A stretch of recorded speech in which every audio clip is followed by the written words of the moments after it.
Donc là, on arrive au cœur du sujet, les enfants, parce que dans un système à deux revenus, ça prend des garderies, de la logistique, des contraintes, des coûts. Étant donné que des garderies, ça coûte très très cher, bon, subvention, évidemment, l'État paie ça, donc hausse des taxes et des impôts. Chaque enfant devient soudainement un boulet, un projet complexe, un fardeau financier. À l'inverse, lorsqu'un parent est déjà à la maison, évidemment, organisation plus simple à la maison, coût marginal d'un enfant supplémentaire est très très faible, quasi nul. Donc, c'est pas nécessairement facile d'une certaine façon, mais c'est beaucoup plus compatible pour avoir des familles nombreuses. Donc aujourd'hui, là, on se retrouve ultimement avec 1,3 enfants. Par femme, on a un seuil à 2,1. Évidemment, chute historique. Au Québec, pour tenter de contrer cela, on a subventionné des garderies.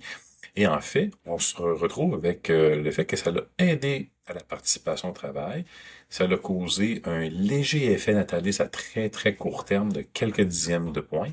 Mais structurellement, ça renforce surtout le modèle à deux revenus et ça rend la famille nombreuse plus difficile étant donné que le modèle à deux revenus est en place, malgré la subvention.